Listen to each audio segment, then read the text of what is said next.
একজন একটা প্রশ্ন করছে যে কবর খুঁড়বো কিভাবে, কি করব কিভাবে?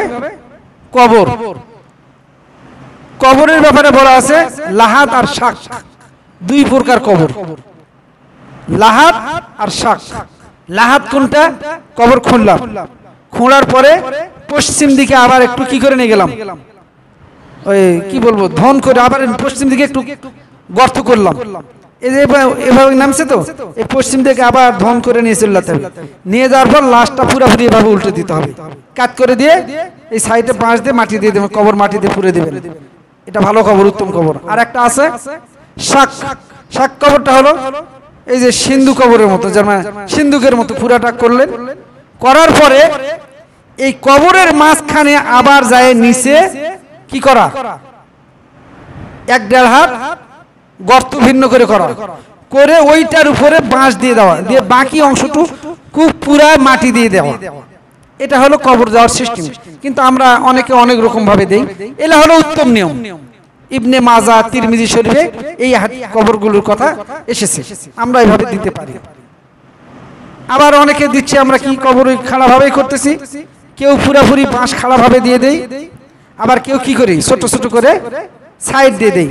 এটাও শুনুন, আমার কাছে পুরাপুরি দেওয়ার চাইতে এই সাইড করে দেওয়াটা ভালো লাগে। আর লাশ দেওয়ার ব্যাপারে হাদিস শরীফে আসছে লাশ পুরাপুরি কাট করে দিতে হবে, সম্পূর্ণ কেবলামকে। আমরা কাট বুঝি তো, ডান কাট বাম কাট বুঝি না, তো লাশকে যদি আমি কাট করে দিই তাহলে পুরাপুরি কি হবে, এরকম খাড়া হবে।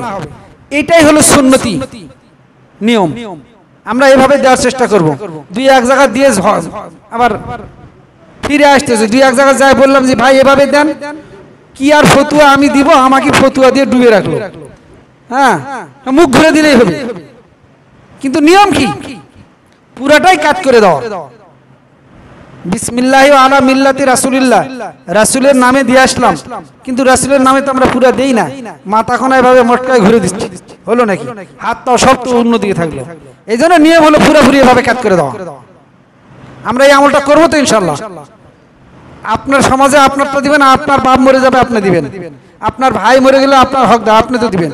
ভাই আমার ভাইকে আমি এভাবে দিব, গুনাহগুলো হলো আমার নামে পাঠাই দিন। এটা হলো উত্তম নিয়ম। পুরাপুরি লাশকে কি করে দিতে হবে, ক্যাবলামুখী করে দিতে হবে।